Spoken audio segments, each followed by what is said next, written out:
Dumnezeu să ne binecuvinteze. Amin, da. Suntem în drum spre Edi, fratele nostru.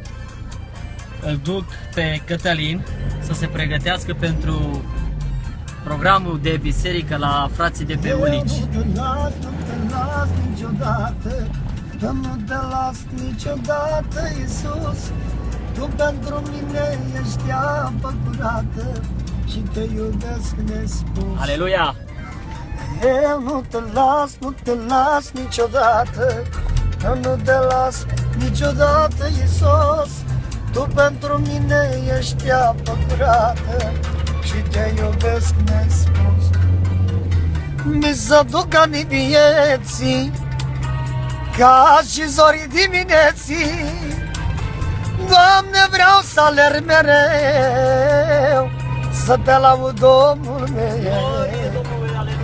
Mi se duc anii vieții ca și zorii dimineții.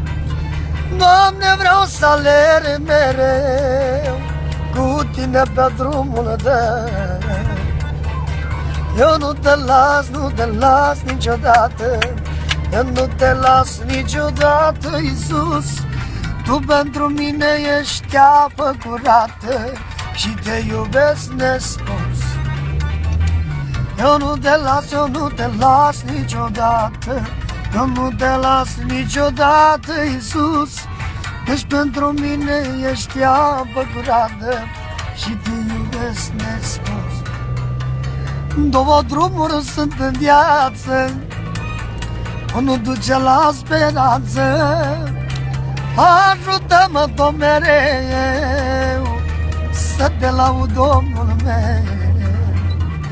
Viața aceasta-i trecătoare, se obilește ca și o floare, se usucă, vestezește, dar cu Domnul înflorește.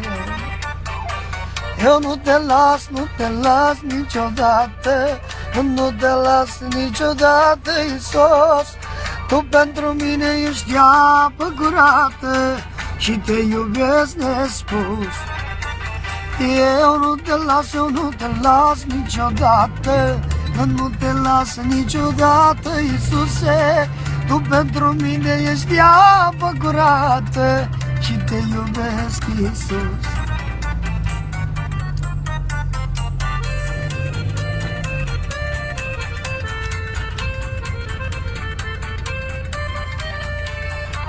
Dumnezeu să te binecuvinteze, Cătălin. Amin, da. Aleluia. În viața aceasta nu-i ușoară, e și grea, e și amară, dar prin jertfa de pe cruce mântuirea ne aduce. Mi se duc anii vieții ca și zori dimineții.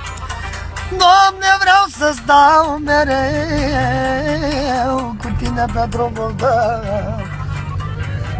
Eu nu te las niciodată, eu nu te las niciodată, Iisuse.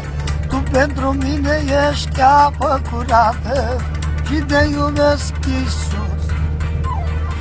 Eu nu te las niciodată, eu nu te las niciodată, Iisuse.